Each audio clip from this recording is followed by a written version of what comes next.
ታላላቆቹን የአውሮፓ ክለቦች የተመለከተ ወቅታዊና ዕለታዊ ጥንቅሮችን ከምታደምጡበት የዩቲዩብ ቻናላችን የመረጃ ሰዓታችን ላይ ትገኛላችሁ። ለዚህም ሰዓት ታላላቆቹን የአውሮፓ ክለቦች የተመለከተ ወቅታዊ ጥንቅሮችን በስፋት ይዘናል። እስከ ፕሮግራማችን ፍጻሜ ቆዩ እንላለን። ሀሳብ አስተያየታችሁን ልታጋሩን ትችላላችሁ።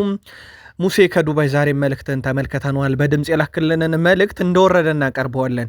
በመረጃ ሰዓታችን ሪያል ማድሪድ ቤት አዲስ አብዮት አለ። ለነገሩ አሰልጣኝ የቀየሩ ቡድኖች ሁሉ አሁን በጣም ጥሩ ፎርም ላይ ይገኛሉ። አንደኛው ሪያል ማድሪድ ነው። የእሳቸውን ጉዞ እናነሳለን።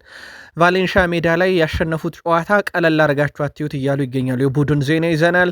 በባርሴሎና የመረጃ ሰዓታችን የቡድኑ ወሳኝና ቁልፍ ተጫዋች የተመለከተ እንዲሁ ዕለታዊ ጥንቅር ይዘናል። ከሰሞኑ አንድ ጥያቄ ጠይቀናችሁ ነበረ። በጣም 0-0 የበዛው ሊግ የት ነው ብለናችሁ ነበር።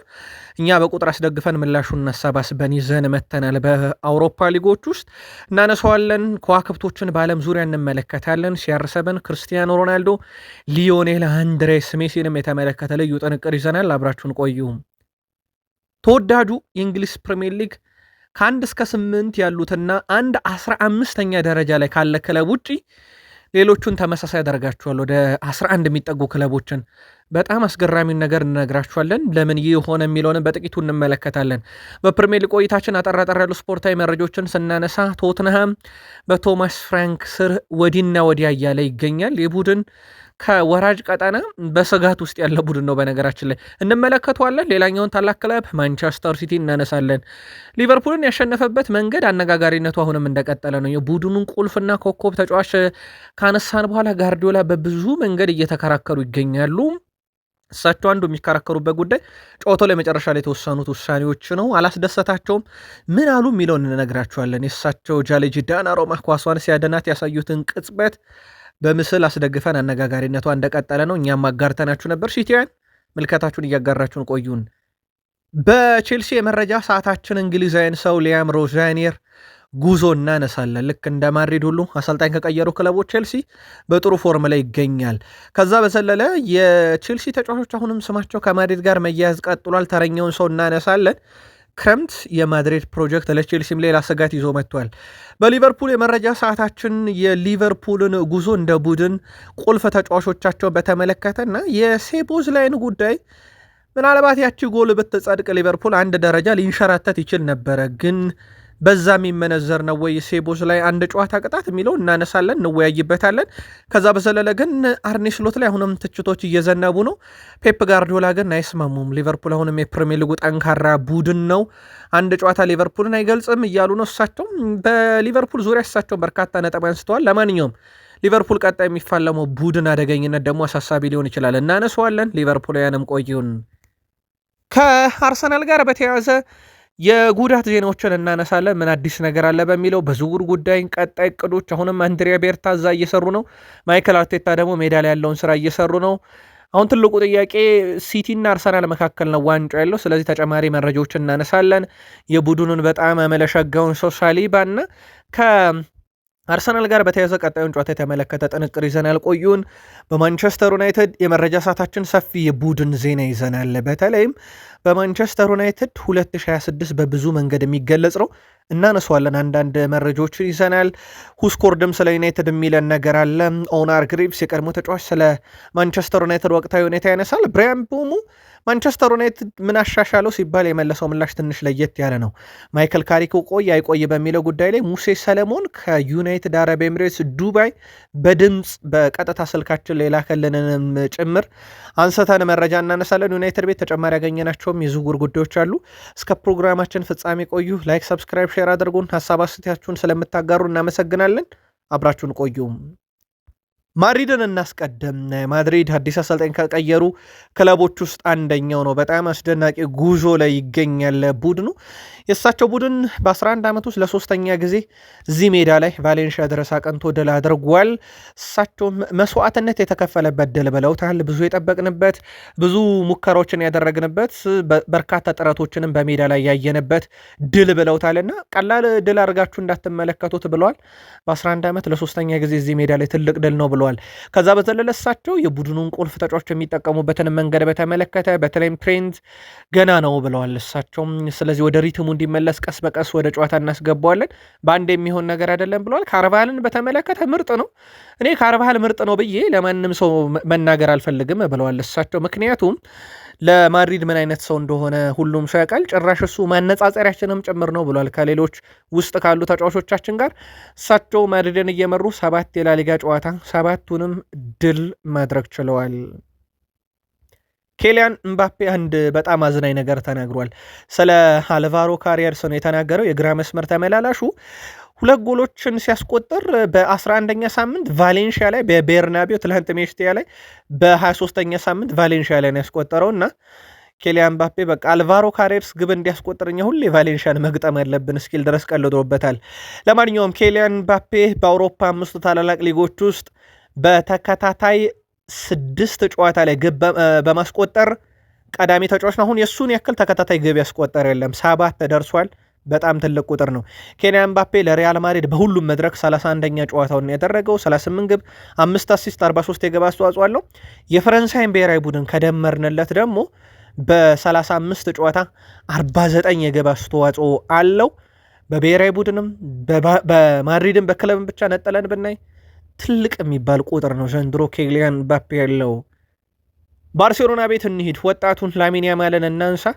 ላሚን ያማል በዚህ ሲዝን 100 የተሳካ ድሪብል ላይ የደረሰ ፈጣኑ ተጫዋች ሆኗል። ብዙ የሚያስገርም አይመስለኝም። ከሱ ቀጥሎ ያለው ጄሬሚ ዶኩ 62 ነው። ብዙ የሚያስገርም መረጃ አይመስልም የላሚን ያማል ቁጥር በዚህን ያክል ደረጃ ገኖ መገኘቱ። ላሚን ያማል በላሊጋው ላይ ምናልባት ጥሩ ግብ አስቆጣሪ ወይም ጥሩ አሲስት አድራጊ በላይ በጣም ጥሩ ድሪብለር ነው። ተጫዋቾችን በብዛት ይቀንሳል። ስለዚህ ከሱ ፊት ያሉ ተጫዋቾች እነ ፌርሚን ሎፔዝ፣ እነ ሌዋንዶስኪ፣ ዳኒ ኦልሞ፣ እነ ራፊኒያ፣ ራሽፈርድ ሰፊ ስፔስ እንዲያገኙ በጣም ትልቁን ስራ ይሰራላቸዋል። እናም ለባርሴሎና ይሄ ከግብ ማስቆጠር የላሚን ያማል ድርሻውም ነው። የፊት መስመር ተጫዋች ነው፣ አሲስትም ይጠበቃል። ግን ተጫዋቾችን የሚቀንስበት መንገድ ደግሞ ለባርሴሎና ፊት መስመር ተጫዋቾች በጣም ምቾት የሚሰጥ ሆኗል። 100 ደርሷል። ገና 18 ዓመቱ ነው። በሊግ ታሪክ 24 ግቦች ላይ ደርሷል። 19 ዓመት ሳይሞላው ትልቅ ቁጥር ነው ይሄኛው። ላሚን ያማል ዘንድሮ ለባሎን ዶር ከኬሊያን ምባፔ ጋር ሌላ ትልቅ ፉክክር ያደርጋል ተብሎ የሚጠበቅበት ዓመት ነው። ጣሊያን ደረስን። ኢንተር ሚላን 5-0 በሆነ ውጤት ሳስሎን ከሜዳ ውጭ እንዳሸነፈ ይታወቃል። በጨዋታው ላይ ፍሬድሪኮ ዲማርኮ ለቡድን አጋሮቹ 3 ኳሶችን አመሻሽቶ አቀብሏል። ብዙ ያልተነገረለት ነው። የኢንተር ሚላን ድል ነው በስፋት ሲነገር የነበረው። ዲማርኮ ግን በቡድን ውስጥ በጣም ተጽዕኖ ፈጣሪነቱ ቀጥሏል። ከአምናም ጀምሮ በእርግጥ የዚህ ተጫዋች ሚና ትልቅ ነበረ። ትላንትና ዲማርኮ ግብ ያስቆጠር እንጂ 3 አሲስቶች ነበሩት። ቢሼክ፣ ቱራም፣ ማርቲኔዝ፣ አካንጂ፣ ሄነሪኬ 5 ግቦችን አስቆጥሮ ሳሶሎን 5-0 ባሸነፉበት ጨዋታ እና የጣሊያን ሴሬ መሪነታቸውን ባጠናከሩበት ምሽት ላይ የዚህ ተጫዋች ሚና ቀለል ተደርጎ የሚነገርም አይደለም። የጣሊያን ሴሬ ኢንተር ሚላን በ58 ነጥቦች ይመራል። ኤስ ሚላን በ8 ያንሳል። በእርግጥ ኤስ ሚላን ቀሪ ጨዋታ አለው። ዘንድሮ የሁለቱ ሚላኖች ፉክክርም በትልቁ ይጠበቃል። ኢንተር ግን የወጥነቱ ጥያቄ ዘንድሮ በትክክል ምላሽ እየሰጡበት መጥተዋል። ከሰሞኑ አንድ ሊግ አቻ ይበዛበታል። በተለይም 0-0 ብለናችሁ ነበረ። የጣሊያን ሴሪን እንደዛ ብለን ዜና ሰርተን ነበረ እና ከዛ በኋላ እኛም ለማጣራት ሙከራ አድርገን ነበረ በቁጥር ለማስደገፍ። በርካቶች ፍራንስ ሊጋንም ሲያነሱልን ነበረ። በነገራችን ላይ ዘንድሮ በጣሊያን ሴሪ 26 ጨዋታ 0-0 ተጠናቋል።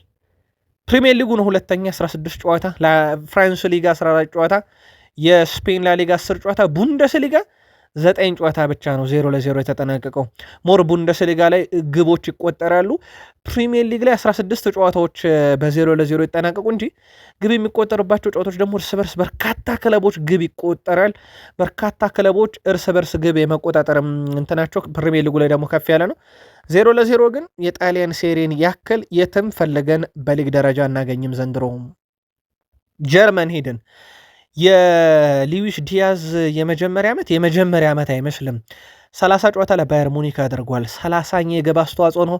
የመጀመሪያውን ሃትሪክ ሰራ። በጣም ድንቅ ተጫዋች ነው። ምንም ጥያቄ የለውም። ይሄን በሊቨርፑል አሳይቷል። ዘንድሮ የሱ ብቃት በሊግ መቀየር ምክንያት ሊቀንስ ይችላል ምናምን የሚል ጥያቄ ካልተነሳ በስተቀር የሱ ብቃት ሊቨርፑልም እያለ የተረጋገጠ ነበረ። ሃትሪክ ሰራ። በባየር ሙኒክ ቤት ሉዊስ ዲያዝ፣ ኦሊሴ ኬን ጥምረታቸው ፍጹም አስደናቂ ነው። ምናልባት ዘንድሮ በዋንጫ ደረጃም ቡድናቸውን ለዋንጫ እንደዚሁ ያበቃሉም ተብሎ ይጠበቃል። ሃሪኬን በባየር ሙኒክ ቤት በውድድር ዓመት የሱ የመጀመሪያ አይደለም። በእርግጥ 129 ጨዋታ ውስጥ 122 ግብ አለው፣ 30 አሲስት አለው። በ129 ጨዋታ 152 የግብ ተሳትፎ፣ ያ ማለት ከተጫወተው ጨዋታ በላይ የግብ አስተዋጽኦ አለው። 11 ሃትሪክ ናቸው። ቡንደስሊጋን ማሳካት ችሏል። የዋንጫ ጠሙንም እዚሁ ክለብ ውስጥ እንደቆረጠ ይታወቃል። የሱ ሚናም እንደ ትልቁ የሚጠቀስ ነው። ዘንድሮም ቡድኑ በዋንጫ ደረጃ ምናልባትም ከቡንደስሊጋው ይልቅ ሞር ሻምፒዮንስ ሊጉን ደግሞ የሚያገኝ ከሆነ ለሱ በጣም ድንቅ ዓመት ይሆንለታል። ያው ቡንደስሊጋውን ስላሳካ በመድረኩ መድመቅ ይፈልጋል። በአውሮፓ ሻምፒዮንስ ሊግ ከቶትናም ጋር የነበረው የእግር ኳስ ሕይወቱ ከዋንጫ ውጭ በሁሉ ነገር ስኬታማ ነበረ። በባየር ሙኒክ በዋንጫ የደመቀ ነው። ቀጣይ ደግሞ በአውሮፓ ሻምፒዮንስ ሊግ ትልቁ ህልሙም እንደሆነ ተናግሮ ነበረ። ምናልባት ይሳካ ይሆን? በዚህ ዓመት በጣም እድል አለው ባየር ሙኒክ በትልቁ ይጠበቃል። በሳውዲ አረቢያ መረጃ ሰዓታችን ደግሞ ሮናልዶን በተመለከተ በርካታ ሀሳቦች እንግዲህ እየተንሸራሸሩ ይገኛሉ። አንድ መረጃ ግን እንመልከት። በአልናስር እና በአልሂላል መካከል ያው በአንድ ባለቤት ስር እንደሚተዳደሩ ይታወቃል። ይሄ የወጪ ልዩነት ሆኖ አንደኛ ለጸቡ ምክንያት ሮናልዶ ክርስቲያኖ ሮናልዶ ወደ አልናስር ከመጣ በኋላ የአልሂላል ወጪ 650 ሚሊዮን ዩሮ ነው አጠቃላይ ወጪያቸው። 5 ዋንጫዎችን አሳክተዋል። ሮናልዶ ወደዛ ከሄደ በኋላ ትልልቅ ዋንጫን አላነሳም። በሳውዲ ፕሮ ሊግ ያወጡት ወጪ ገንዘብ ወደ 418 ሚሊዮን ዩሮ ነው። ይህን ካቀናነስ ነው ወደ 232 ሚሊዮን ዩሮ አካባቢ ልዩነት አለ። 232 ሚሊዮን ዩሮ ያህል ልዩነት አለ። ተጽዕኖ አይፈጥርም ማለት አይደለም። 200 ሚሊዮን ዩሮ በጣም ትልቅ ገንዘብ ነው። አውሮፓ ውስጥ 2 ኮከብ ተጫዋቾችን መግዛት የሚቻልበት ገንዘብ ነው። ሳውዲ አረቢያ ደግሞ ትልቅ ደሞዝ ይከፍላሉ እንጂ ለዝውውርም ብዛም ገንዘብ አይወጡም እና ብዙ ተጫዋች ሊያመጡበት ይችላሉ። ምናልባት ይህ ልዩነት በግልጽ የሚታይ ስለሆነ በቁጥር እናስደግፈው ብለን ነው። ከዚህ ጋር በተያዘ ቶኒ ክሩስ አንድ ሀሳብ አንስቶ ነበረ ሰሞኑን ካስተዋላችሁ። ሮናልዶ ሲለቅ ሳውዲ አረቢያ ትረሳለች የሚል ወይም ተቀባይነት ታጣለች እና ሮናልዶ ሊጉን ለቆ ቢሄድ እኛ ሳውዲ አረቢያን ዞር ብለን አናይም፣ መረጃም አንሰማም፣ ሚዲያዎችም ትኩረት አይሰጡም። እንዲህ ላገነናቸው ተጫዋች ክብር መስጠት ይገባቸዋል ማለቱ ይታወቃል። አንዳንድ ግለሰቦች ምናልባት የሮናልዶ ጉዳይ በሊግ ደረጃ ካየ ነው ይህንን ጉዳይ መፍታት ያለበት የሁለቱ የአልናስርና የአልሂላል ባለቤት ናቸው። ይህንን መፍታት ያለባቸው በጀቱን በትክክል በማርቀቅ ረገድ ያው የሊጉ አስተዳደር እጃችን የለበትም ብለዋል። የአልናስሩ ፕሬዚዳንት ሮናልዶ ሳይሆን እኔ ፈላጭ ቆራጩ ብለው ከሰሞኑ ተናግረው ነበር። ያ ንግግር ተደምሮ ቶኒ ክሩስ ያንን አልወደዱትም። ለሮናልዶ ክብር ይገባዋል፣ ይሄ ሌጀንድ መሆኑን በትክክል ተጠቅመውበታል፣ እነሱ ሮናልዶን ብራንድ ተጠቅመውበታልና ያንን ማሰብ አለባቸው ብሏል። አንዳንድ አድማጮቻችንም ሮናልዶ ከለቀቀ በኋላ የሳውዲ ሊግን ዞር ብሎ የሚያየለም እስከ ማለት ደርሷል። ሙሴ ከዩናይትድ አረብ ኤምሬትስ ደግሞ ሰሞኑን በጣም ተጨባጭ የሆነ መረጃ አቅርቦልን ነበረ። ከዩናይትድ አረብ ኤምሬትስ ይሄ የስቴዲየም መግቢያው ነገር እስከ 80 ደቂቃ ለማንም ክፍት ነው። መጨረሻ ላይ በኢትዮጵያ እስከ 1000 ብር ውሃ ይሰጠናል። ስቴዲየሙ ከ80 ደቂቃ በኋላ ነው የሚዘጋውና እንደዚህ አድርገው ነው ሊጋቸውን ደጋፊ የሚጨምሩት። ሮናልዶ ደግሞ በነፃ ጭምር በክፍያ ጭምር ገብቶ የሚያዩት ተጫዋች ነውና ከለቀቀ በኋላ ትኩረት ላይ ሰጠው ይችላል የሚልም ሀሳብ ሙሴ አንስቶልን ነበር። በርካቶችም ያንን ነገር እያነሱት ይገኛሉ። ሜሲን እናስከትል። ኢንተር ሚያሚ ያው ለቅድመ ውድድር ዝግጅት ጨዋታዎችን እያደረገ ይገኛል። ከሰሞኑ 2-2 በሆናቸው ውጤት አንድ ጨዋታ አጠናቆ ነበረ። ሜሲ ግብ አስቆጥሮ ነበረ በጨዋታው ላይ። ያቺ ግብ በሜሲ በኩል እንግዲህ የተጫዋቹን ቅልጥፍና ያየንበት፣ አሁንም ሜሲ በትልቅ ደረጃ መጫወት እንደሚችል ያየንበት ግብ ነበረ። ቆንጆ ግብ አስቆጥሯል። ሜሲ እንዳጠቃላይ የእግር ኳስ ህይወቱ ወደ መጨረሻው ምዕራፍ እየደረሰ ነው፣ ምንም ጥያቄ የለውም። ልክ እንደ ሮናልዶ ሁሉ ግን እየተጫወተ ነው። አሁንም ወደ 1137 ጨዋታን ደርሷል። በጨዋታ ደረጃ 896 ግብ አለው። አሲስት የእሱን የሚስተካከል የለም፣ 407 ደርሷል። 1303 ጎል ተሳትፎ አለው። ይሄ አንድም የምድራችን ተጫዋች እዚህ ላይ አልደረሰም። 439 ጨዋታ ጊዜ ኮከብ ነው፣ የደረሰበት ተጫዋች የለም። አሁንም 6 የጎልደን ቡት በታሪክ ከፍተኛው፣ 8 ባላንዶር በታሪክ ከፍተኛው፣ 48 ዋንጫ በታሪክ ከፍተኛው፣ 60 ሃትሪክ ደግሞ አለው። የሜሲም ቁጥሮች እንዲህ ነው ተብሎ በአንድ ፕሮግራም ብቻ የሚዳሰሱ አይደሉም። በጣም ግዙፍ ቁጥሮች አሉት። ያው ስለ ሜሲ ስለ ሮናልዶ እንደው ዕለታዊ መረጃ እናካት በሚል ነው እንጂ ተነግሮ የማያልቅ የእግር ኳስ ታሪክ ያላቸው ሁለት ሌጀንዶች ናቸው። ምናልባት እግር ኳስን ካቆሙ በኋላም ራሱ አጀንዳ መሆናቸው አይቀርም። የሜሲን አደረስናችሁ። ዴሊ አሊ በቶትናም ሆትስፐርስ ቤት በጣም አስገራሚ ተጫዋች ነበረ። በኋላ ላይ ግን በሆነ ቅጽበት በተለይም ጆዜ ሞሪኒዮ ወደ ቡድኑ ከገቡ በኋላ ግን የእሱ ማንነት እየጠፋ መጣ። ያለ ብዙ ነገር ሲጠበቅ የነበረው ዴሊ አሊ አሁን የውርርድ ቤቶች የገቢ ምንጭ ሆኗል እየተባለ ይገኛል። ተጫዋቹ አሁን ላይ እየተጫወተ አይደለም። በቀን እስከ 150 ሺህ ፓውንድ ያክል ያስይዛል።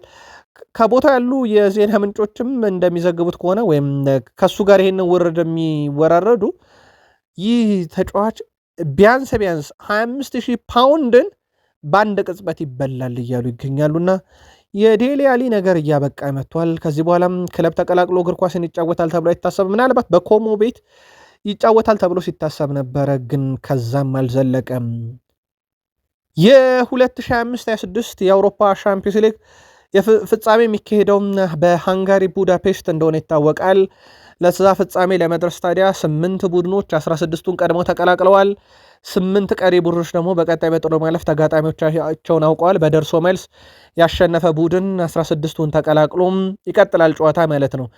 መጨረሻ ላይ 2 ክለቦች ቡዳፔስት ያቀኑና በሃንጋሪ ማለት ነው ፍልሚያቸውን ያደርጋሉ። ለዚህ መጫወቻ የምትሆነውን ኳስም የአውሮፓ እግር ኳስ ማህበር በዛሬው ዕለት ይፋ አድርጓታል።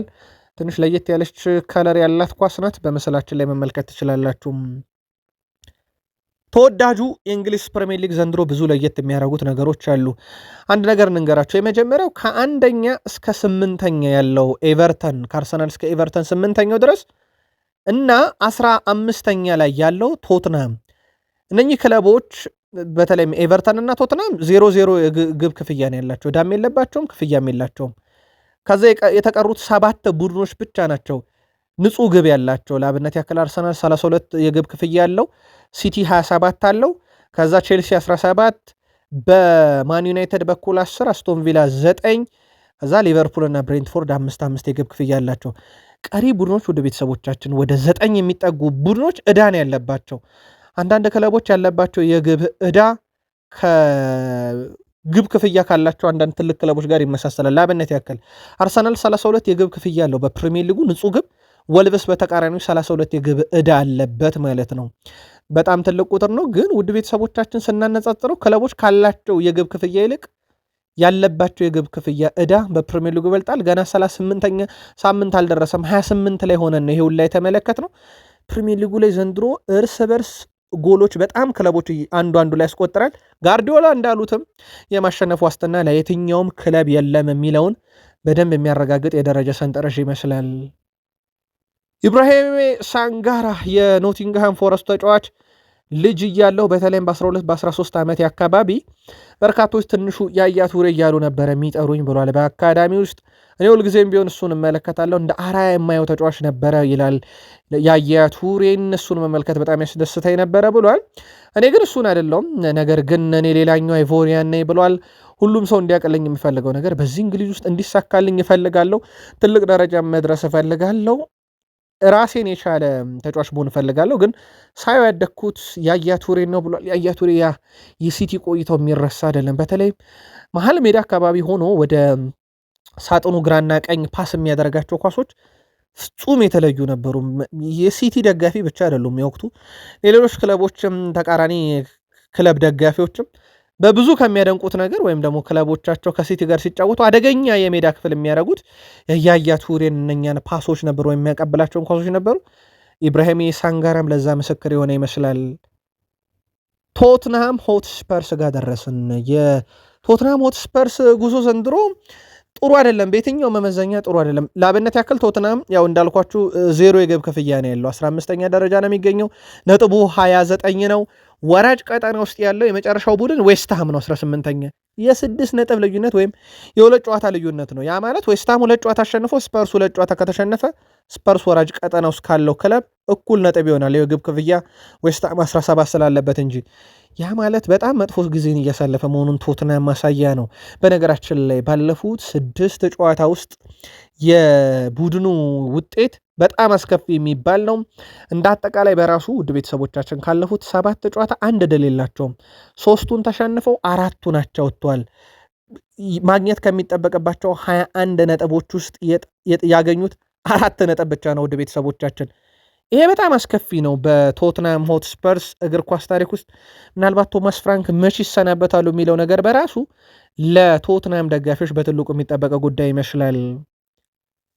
ጣሊያንን ግብ ጠባቂያቸውን እናንሳ፣ ጉሌልሞ ቪካዮሪ። ምናልባት ቶትናም በዚህ አስከፊ ጊዜ ውስጥ የግብ ዕዳ እንዳይኖርበት ካረጉ ግብ ጠባቂዎች ውስጥ ይጠቀሳል። ባለፉት 5 ከማንቸስተር ዩናይትድ ጋር በተቃራኒው በተፋለመባቸው ጨዋታዎች ውስጥ 21 ያለቀላቸውን ኳሶች ከዩናይትድ አጥቂዎች ወይም ተጫዋቾች አድኗል። በዚህ ሳምንት ቡድኑ ይሸነፍ እንጂ አንዳንድ ያዳናቸውን በጣም ቁልፍ ኳሶች ነበሩ። በብዛት በቶትናም ሆትስፐርስ ቤት ጥራት ያላቸውን ኳሶች ሲያድን ካየነው ሁጎ ሎሪስ ቀጥሎ በጣም በቅርብ ዓመታት ውስጥ ያየነው በጣም አስደናቂው ግብ ጠባቂ ነው። ምናልባት የዚህም ተጫዋች ቆይታ እርግጥ አይደለም እየተባለ ነው። በቶትናም ወቅታዊ ብቃት ደስተኛ ካልሆኑት ውስጥ ይጠቀሳል። በቡድን ውስጥ ደግሞ ሌላኛው ኩት ሮሜሮ ነው። ወጥቶ በማህበራዊ ሚዲያ ላይ የሚጽፋቸው ጽሁፎች ከዛ ክለቡን ይለቁ አትሌቲኮ ማድሪድ ሊቀላቀል ይችላል እየተባለ ነው። ቀይ ካርዶቹ ለቶትናም ሌላ ስቃይ ሆነዋል። በተቃራኒው ደግሞ ቶማስ ፍራንክ እንደውም ሰሞኑን ቀይ ካርዱን ተዉትና የተጫዋቹን ብቃት ተመልከቱ፣ አንድ ቀይ ካርድ ብቻ የማታውሩ ሲሉ እሱ እኮ በፕሪሚየር ሊጉ የቶትንሃም በርካታ ቀይ ካርድ ያየ ነው ሲባል አላቅም ብለው ይቅርታ መጠየቃቸው ይታወቃል። ኤርሊንግ ብሮት ሃላንድ በሲቲ በኩል ዘንድሮ ፍጹም የተለየ ዓመት እያሳለፈ ነው። እንደ አጠቃላይ ለሀገሩ ኖርዌይ እና ለማንቸስተር ሲቲ 41 ጨዋታ 41 ጎል አለው። ሃላንድ የተጫወተውን ጨዋታ ያክል ዘንድሮ ግብ አለው በሁሉም መድረክ፣ በብሔራዊ ቡድንም በክለብም ደረጃ። ያው ፔፕ ጋርዲዮላም ከሰሞኑ አንድ ጥያቄ ቀርቦላቸው ነበረ ሃላንድን በተመለከተ። ሃላንድ የአጥቂዎች ምርጥ ነው፣ ስለዚህ ጥቂት ጨዋታ ላይ በተፈጠረ ግብ ያለማስቆጠር ችግር ምክንያት ስለሱ ብዙ ትችት ባታቀርቡ ደስ ይለኛል ብለው መውቀሳቸው ይታወቃል። ጋዜጠኞችን ቁጥሮቹም ያንን ያሳያሉ። በእርግጥ ሃላንድ እንደ ጅማሮ ግን አይደለም። በተለይ አዲሱ ዓመት ከገባ በኋላ የሃላንድ ግቦች በጣም ቀንሰዋል። ባይሆን ሊቨርፑል ላይ ነበረ የቸገረው አንፊልድ ላይ ግብ ማስቆጠር፣ በዚህ ሳምንት ግብ እንዳስቆጠረ ይታወቃል። ፔፕ ጋርዲዮላ ሊቨርፑልን ለመጀመሪያ ጊዜ አንፊልድ ላይ ረድተዋል ከ10 ዓመት በኋላ። ለሳቸው ከ10 ዓመት በኋላ የተገኘው ድል ብዙ አነጋጋሪ ነገር ነበረው። ያው ጨዋታው ከ74ኛ ደቂቃ ነበር ህይወት የነበረው። በጨዋታ እንቅስቃሴ ደረጃ ጥሩ ነው ከዛም በፊት ግን ሁሉም ነገር የነበረው ከዛ በኋላ ነው። ጎል፣ ቀይ ካርድ፣ ድራማ ትዕይንት። ፔፕ ጋርዲዮላ የዶሚኒክ ሶቦስላይን ቀይ ካርድ በተመለከተና የተሻረውን ጎል ተጠይቀው እዚህ ሀገር ላይ በዚህ ሊግ ላይ ሁልጊዜ እንደዚህ አይነት ነገር ትመለከታለህ፣ በጣም ያስገርመኛል።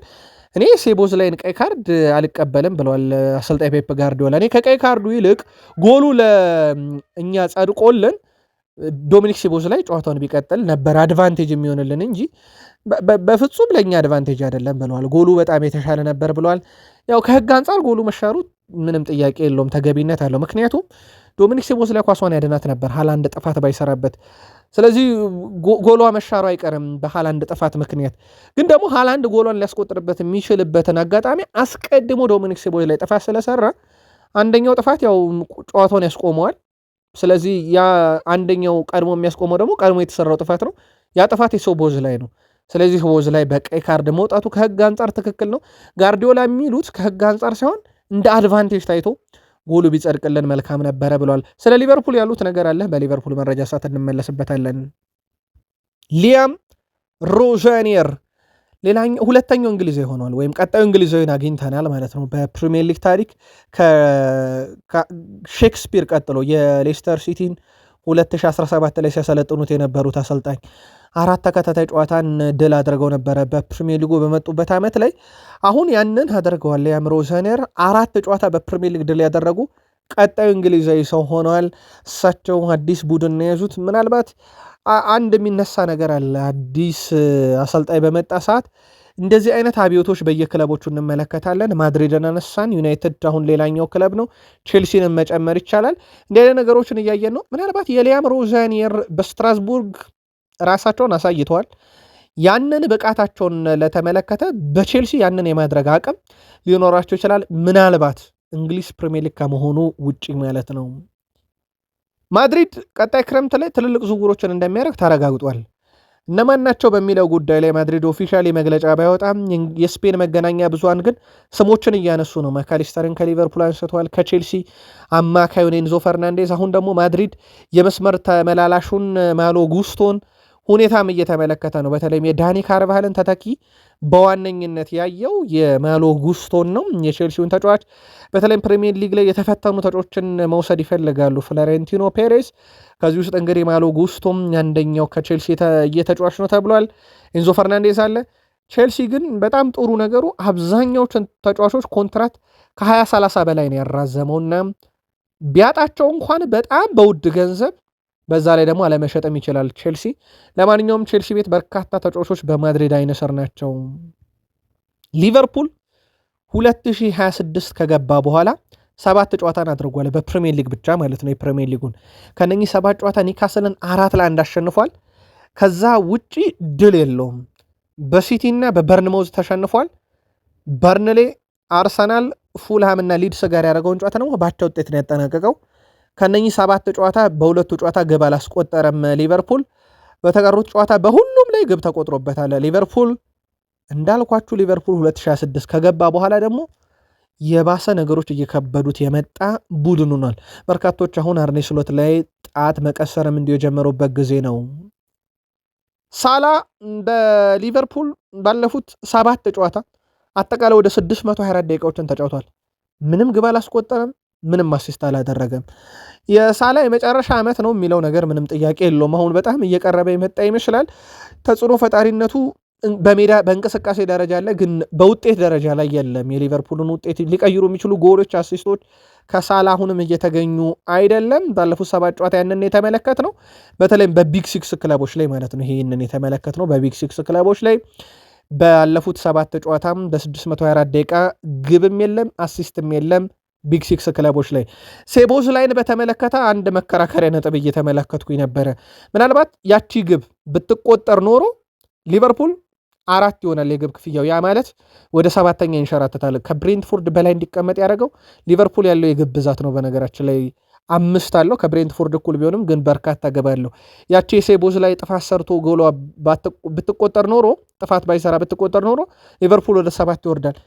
ግን ይሄ እንደ አድቫንቴጅ ሊቆጠር ይችላል ወይ?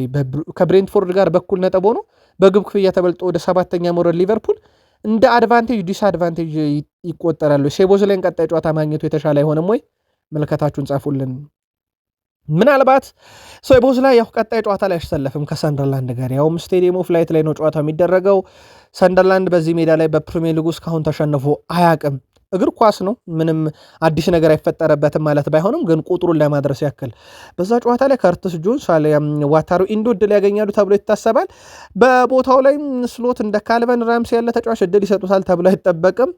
ምናልባት ልምድ ያለውን ከርትስ ጆንስን በቦታው ላይ ይጠቀማሉ ተብሎ ይታሰባል።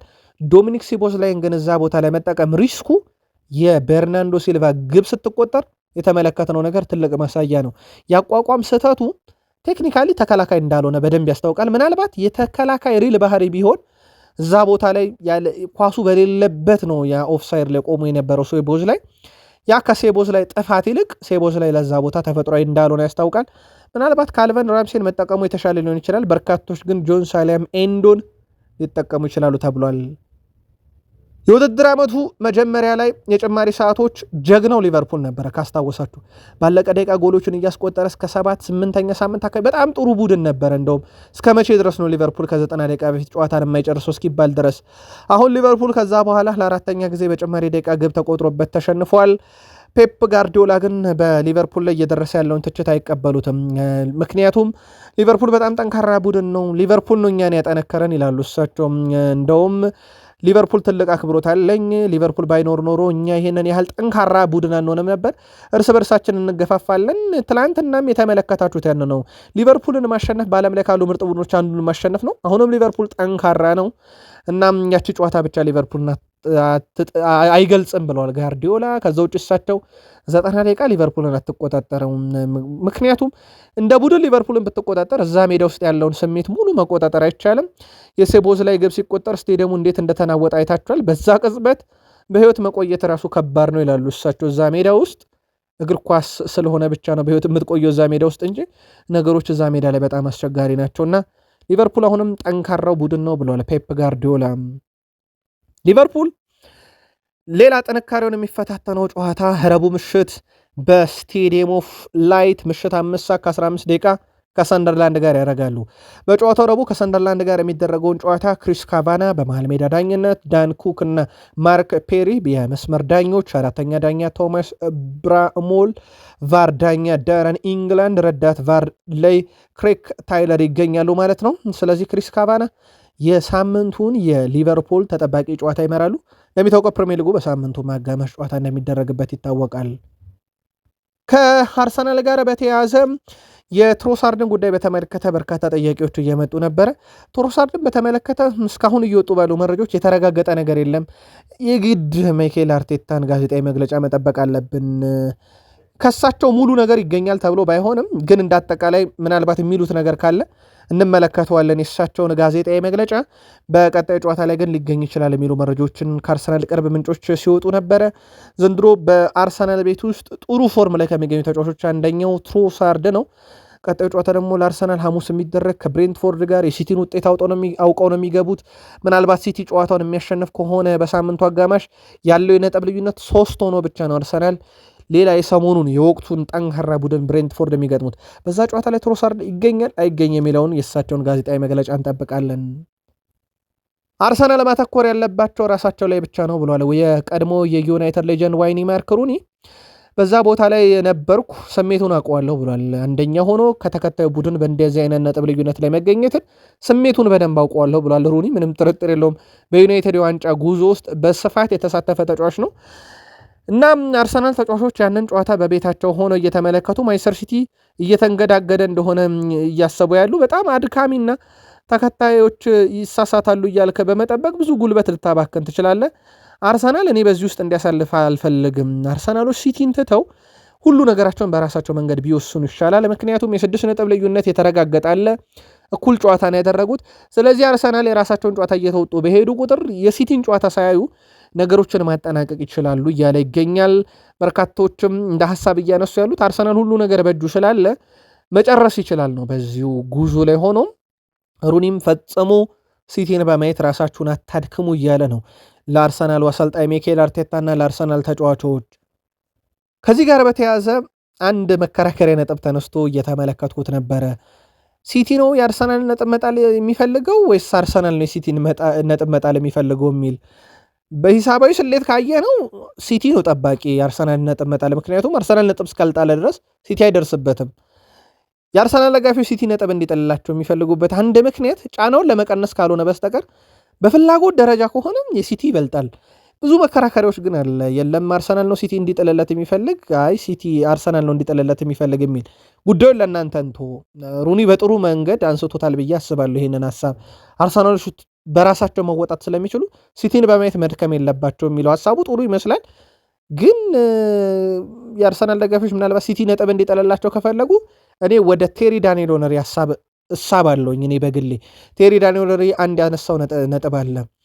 አርሰናል ቤት ትልቁ ችግሩ ዋንጫ ካነሳ ይህ ቡድን በጣም ስለቆየ በራስ የመተማመን ችግር አለ ብሏል ቴሪ ዳንኤል ኦነሪ። አርሰናል ላይ ትችት የሚያቀርብ አይነት ሰው አይደለም፣ ግን ጥሬ ሀሳቡ አርሰናል ረጅም ዓመት ስለቆየ አቻ ሲወጣ እንኳን በጣም ያስፈራል። ለምን የቅርብ ጊዜ ልምድ ስለሌለ ነው የሚል ሀሳብ ከሰሞኑ ማንሳቱ ይታወቃል። አርሰናል በቡድን ውስጥ በርካታ ጥራቶች አሉ ዘንድሮ። አንደኛው ሳሊባን እናንሳ ለብቻው። ሳሊባ እስካሁን 2 ቀይ ካርድ ነው ያለው፣ 2 ቢጫ ካርድ ነው ያለው። ቀይ ካርድ አልተመለከተም። 2 ቢጫ ካርድ 25 ሳምንት ደርሷል። በፕሪሚየር ሊጉ 1 ቢጫ ካርድ አለው። በአውሮፓ ሻምፒዮንስ ሊግ 16 ውስጥ የገባ ከ1 እስከ 8 ያጠናቀቀ ያው አንደኛውን የጨረሰ ቡድን አርሰናል ነው። በዛም ጨዋታዎች ላይ ተሳትፏል። አንድ ቢጫ ካርድ አለው። ከ30 በላይ ጨዋታዎችን አድርጓል ማለት ነው። 2 ቢጫ ካርድ ብቻ ነው ያለው። በዲሲፕሊን ረገድ በጣም የሚመሰገነው ተጫዋች ነው። በነገራችን ላይ በዲሲፕሊን አንድ ተጫዋች መመስገን ያለበት አምና አርሰናል ነጥብ ያጣባቸውን ጨዋታ መለስ ብለን ስናይ ቀይ ካርድ እንዴት እንደጎዳው ይታወቃልና አንድ ተጫዋች በቀይ ካርድ በወጣ ቁጥር የቡድንን ሁሉ ነገር ነው የሚያዛባውና አመቱንም ሊወስን ይችላል። በዚህ ረገድ ሳሊባ ሊመሰገን ይገባል። ምናልባት ከዙር ጋር በተያያዘ አንድ መረጃ እናንሳ። ያው አንድሪያ ቤርታ ውጭ ያለውን ስራ ይሰራሉ። ማይክል አርቴታ ሜዳ ላይ ያለውን ስራ እየሰሩ ነው። የቤርታን ከሜዳ ውጭ ያለ ስራ ስናነሳም ተጫዋቾችን ማስፈረም መመልመል ላይ ነው። የሞርጋን ሮጀርስን ሁኔታ እየተከታተሉ ነው የሚሉ መረጃዎች በስፋት ወጥተዋል። አስቶን ቪላን መልቀቁ አይቀርም እየተባለ ነው። ከኒካስል ደግሞ ሳንድሮ ቶናሊ ያለ። ስለዚህ ቀጣይ ዓመት አርሰናል በፕሮጀክት ደረጃ ከያዛቸው ተጫዋቾች ውስጥ ፉክክር እንዳለበት ሆኖ ክለቦቻቸውን ግን ተጫዋቾቻቸው በራሳቸው የመልቀቅ እቅድ አለ እየተባለ ነው። ሞርጋን ሮጀርስ የረጅም ጊዜ ቼልሲ ቅር ነው። በማይክል ካሪክ ስር እናውቀዋለን። በሚድልስቦሮ ድንቅ ጊዜን ያሳልፈው ነው ወደ ፕሪሚየር ሊግ የመጣው።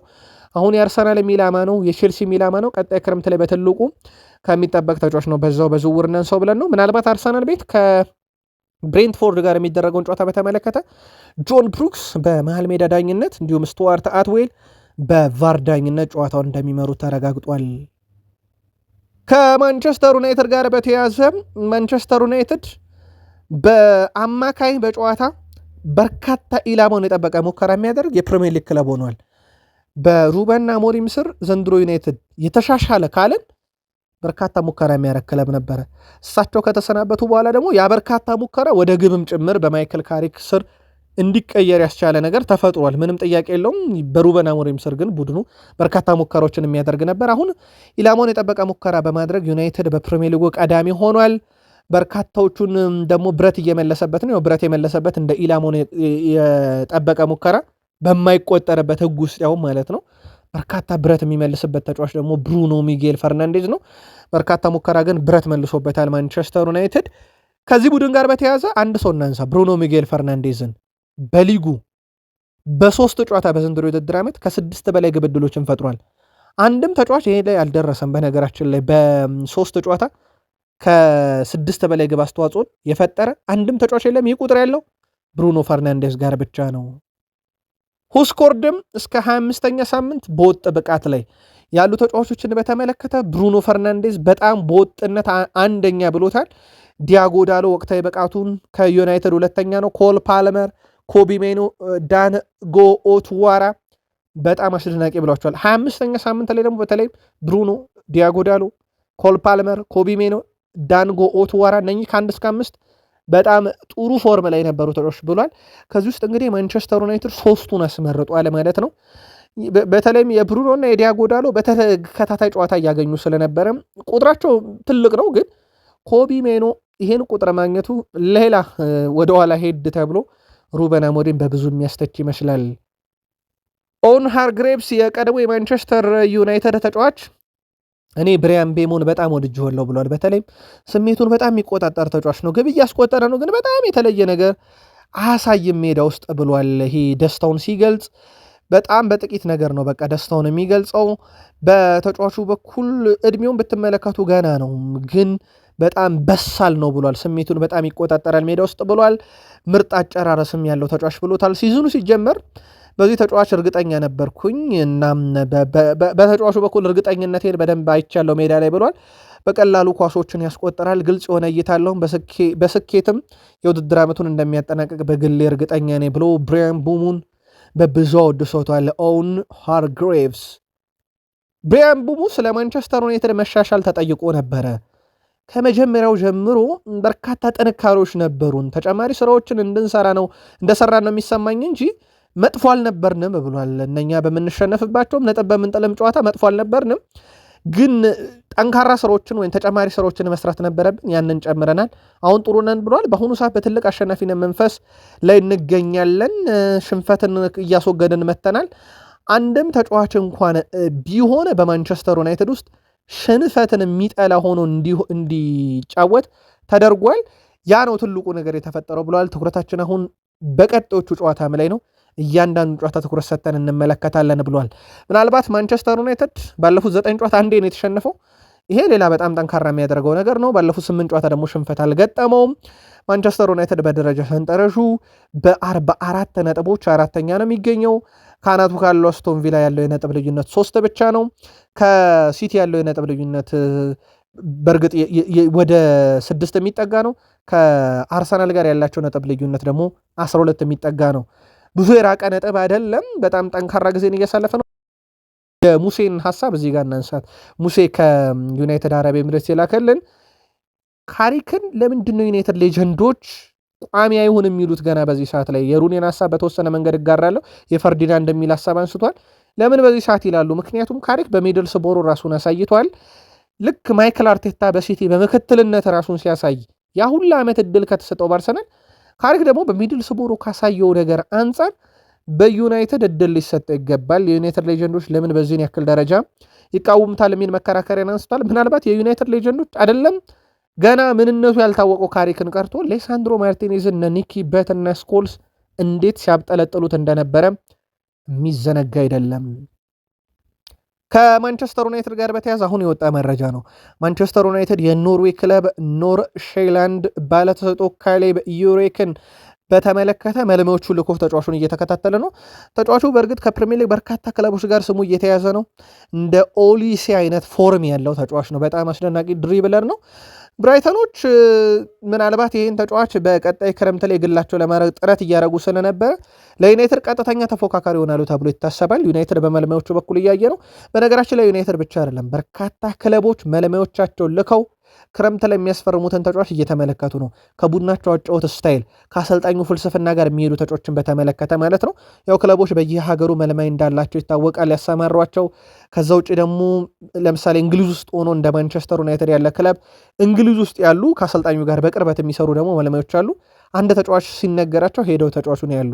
ዩናይትድም በዚህ መሰረት እንግዲህ ይህን ተጫዋች እየተከታተሉት ነው ተብሏል።